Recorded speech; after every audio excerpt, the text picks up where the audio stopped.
According to Robin Williams, the word Jumanji is a Zulu word that, when translated into English, actually means many effects.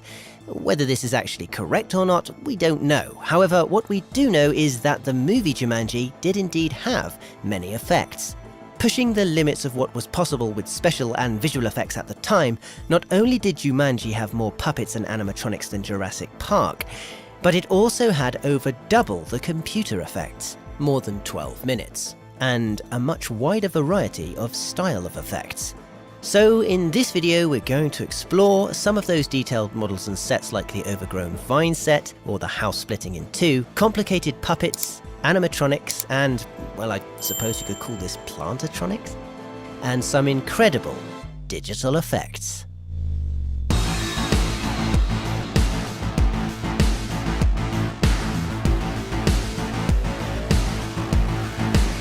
For this warping effect, Industrial Light and Magic didn't actually have any proper scans or measurements of the actors' hands, so they got the production company to send them a Xerox of the actor putting his hands on the photocopier's glass. ILM even spent 3 months developing 2 groundbreaking software programs. One was called iSculpt and was used to create realistic facial expressions, and the other was for creating realistic digital hair and fur for the awesome CG lion, and for these not so awesome monkeys. Yeah. Designing the look for all the animals took months of research, hundreds of photographs, and numerous sketches before they managed to find the correct balance between amusing and threatening, which was both wild enough to scare the audience and still tame enough to achieve a family-friendly rating. Now, the standard mantra for most movies is usually get as much in-camera as you can. So during the design process, they also had to assess which animal could be a physical puppet and captured in camera, and which had to be CGI. And animals that had to move around but also had close-up beauty shots or had to interact with the cast were both animatronics and CGI. The lion was one of these digital practical hybrids. They built the lion with an animatronic head that could be controlled by external operators, whilst the front paws were controlled by a creature performer. The performer was concealed inside the lion and wore a headset with LCD screens in order to see how he was moving. The entire puppet was then supported by a crane on a dolly that it could be moved around on. The animatronic lion was used for the close-up and facial expression shots, and the CG version was used for the shots that required full body movement. If you stop to look for it, you can actually see the transitions between the two quite clearly in this scene. We start with an animatronic model, here too, now it's CGI, back to animatronics, and back to CGI. Now here, if we slow it down, you can see just how good their new fur tool was. There are around 1.5 million individual hairs on this lion, and the 2 minutes of total screen time that the CG lion has took 5 months to complete. Now, I know you're thinking, if they were able to make the CG lion look so good, why did they leave these monkeys looking so bad? Well, the short answer is that back when the movie was made, they just couldn't possibly make them look any better. And the main reasons for this were lighting and reference. For the lion scene, they had an animatronic puppet that they could use as a lighting reference on set. The scene also occurs inside a house under controlled lighting conditions. This meant that even though there were parts of the lion, like this rear leg here, that didn't quite sit right in the shot, they could be hidden in shadow. The monkeys, however, were a completely different story.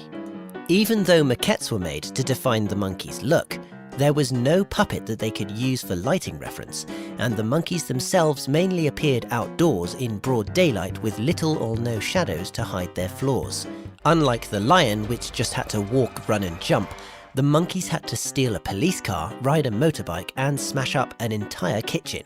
This called for a much wider range of movement for which the animators had little or no real world reference. For the lion, they found footage of a real lion walking and animated the CG one by mimicking its movements. This made the animation process a lot easier and gave a much more convincing result.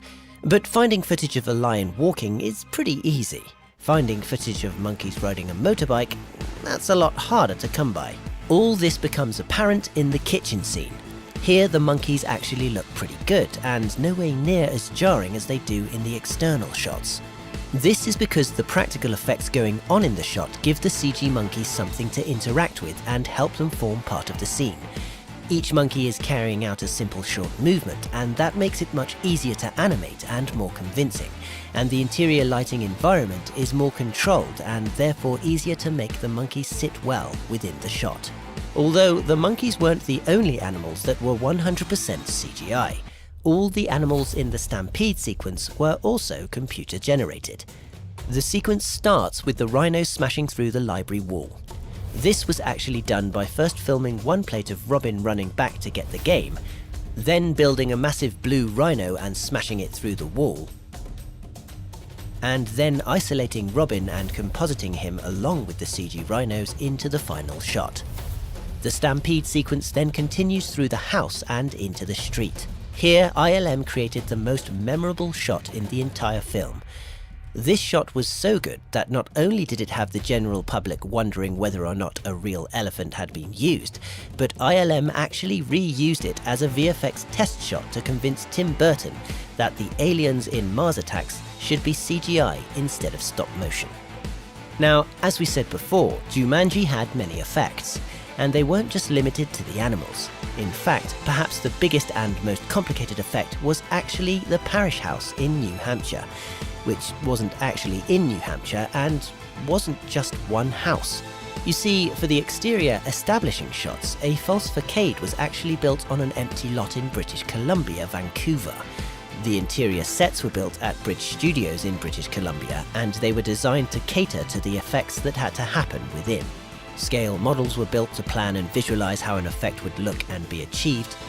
The individual room sets were built as separate modules to allow the effects crew to have access to every part, and the entire ground floor set had to be built inside a large tank at the University of British Columbia that they use for wave research.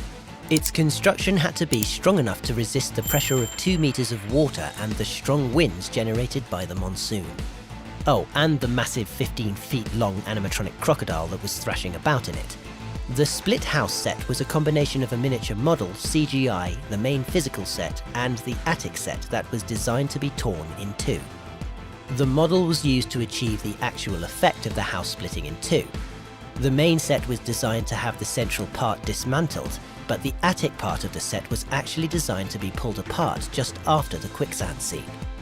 The initial quicksand effect was CGI, but this part is just Robin pushing his head through a hole in a rubber plank. As you can see, the plank flexes as he speaks, and if you look closely in the actual movie, you can see it move just here. And later on, you can even see right here the lines where the set is designed to separate. So we go from rubber floor and separating attic set, to the miniature model, to the dismantled main set. And this earthquake camera shake that you see throughout the scene, if you look right here, was created by this motor spinning an eccentric weight. So, as you can see, as Jurassic Park did beforehand, Jumanji required both a wide variety of creatures to do some pretty extravagant things, and some pretty extravagant solutions to a wide variety of problems. However, in Jumanji, the process was a lot harder to achieve and much more complicated. Because whereas Jurassic Park hid its effects in the shadows, Jumanji brought its effects out into the light.